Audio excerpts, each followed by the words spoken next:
How you doing? BJ here. We're in the garage. Today we're going to move the miter saw outside. It's on wheels. It's mobile. I have to make 10 cuts. I'm just going to show you how easy it is for me. Now, it's getting nicer out. Where I live, it's still relatively cold. It's a northern state. And during the winter when it's really freezing, I can just always pop the door open and turn the miter. I love this thing being on wheels. It's what the video is all about. Turn it towards outside the garage door. I have a dust collection hose that can hook up to it. But the miter saw seems to kick a lot of dust out everywhere, and it doesn't help. They have videos. I've seen this guy have this giddy up with this little baby tent at the beach. It's a shark hooking up a little tent. But where I live right now, I've got the area, I've got the space, and I've got the convenience of being able to just take this thing, move it outside of the garage. I'm in the driveway. Take a couple cuts, bring it right back in. But I'm going to show you how easy it is for me to move it. And this won't be a long video. I like to keep them short, but for right now, I also did a video on how this was once a workbench and I turned it into a miter station. It's nice and tall. It was a workbench at first, but then I ended up getting the saw, and then I kind of was flopping things back and forth, trying to balance 2x4s and stuff like that. So I ended up putting the wings on it. Will I ever need it to be in the field? Then when you need something really long when you're in the field, this is just for the house, and I'm never going to need anything longer than 8 feet. It's just not here. It's different when you're in the field. You can have an apprentice hold your wood. You also have a rack that you can fold up, put in the truck, and bring with you. And that chop box is never going in the field. It's mine. It stays home. It is what it is. So let's get busy here, and I'm gonna move the camera like this for a second. Garage door open and get you situated. Now, on a side note, I do not have a microphone. I'll put you at the edge of the driveway, get the shot, keep my mouth shut, move everything, pull you closer, and then we'll keep moving forward. Again, this is a short video just to show you how easy it is for me to do some cuts and come back into the garage.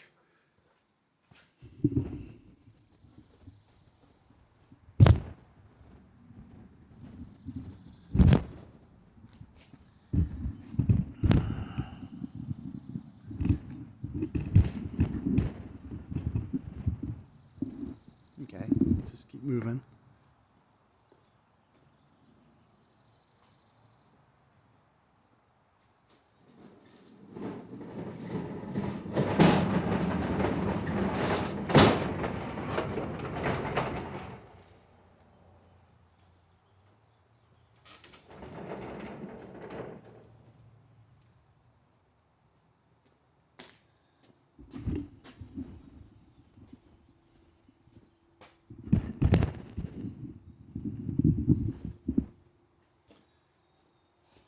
What I love about this is I've been in construction all my life.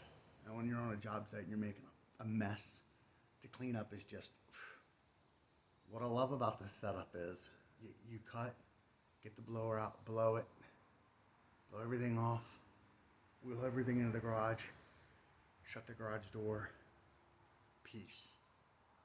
I just love it. It's I can open up that back door, blow everything out in the garage, just, it's my gym, it's my garage, that's my man cave. I don't care about anything else in the house. It's my zone. So I just wanted to bring that up. I love being able to do this. So we get you right up here, get you right there. And all I'm doing right now is I'm just going to cut where you'll be looking at my hands. I'm just going to cut these pieces in half. And I have a jig already set up that you can see. So all I have to do is slide the pieces in, cut them right in half. I can get you right up on here. And I always wear a hard hat, and I always wear safety glasses. I'm bald. If I cut my head every day, every 2 days, whenever I shave, I'm going to cut the scab off. I've been bald for 35 years. I've been doing this a long time. Safety glasses. Get something in your eyes one time. Go to the hospital because it's in your eye. You'll always wear safety glasses. Safety glasses, hard hat. Always. for me, the hard hat, especially because I'm bald. Some of my coworkers, they can do whatever they want. Someone beneath me comes in and I'm training them. I make them wear certain safety gear. If they take it off, I can deal with that. If they get hurt, they can't look at me and blame me because they were hurt. I'm very stringent about safety. That's all I'm going to say about that.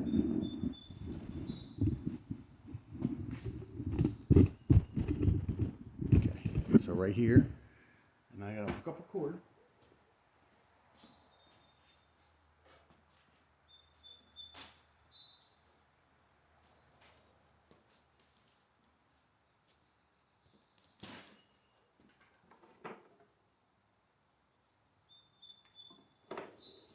And I mentioned safety. This is my little hold stick right here, little sandpaper.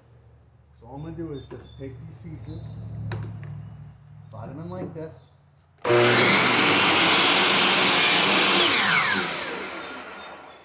Okay.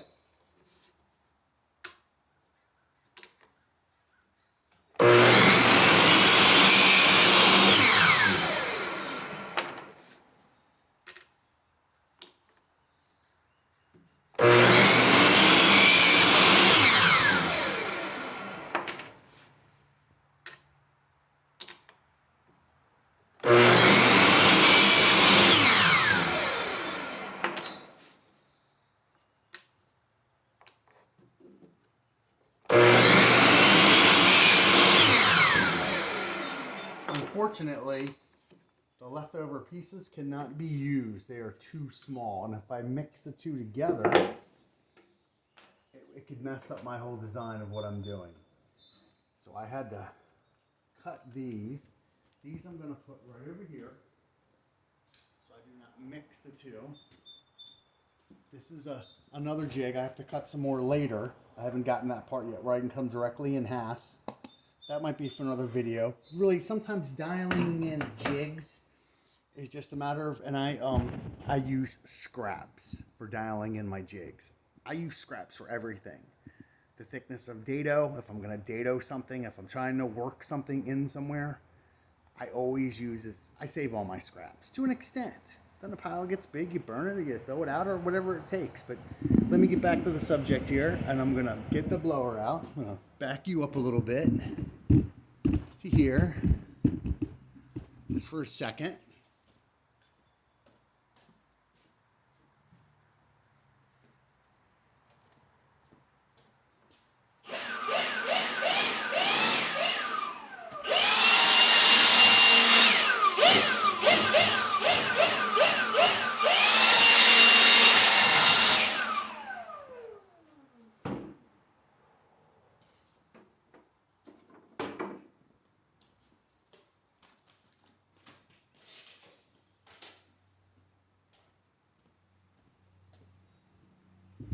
I'm just going to bring you right over here.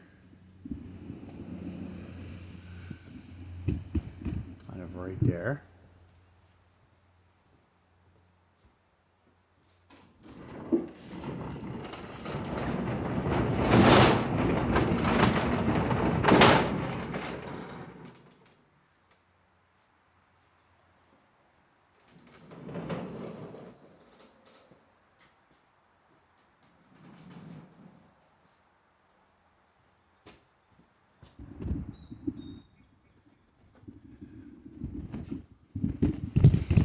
Now I'm also going to just put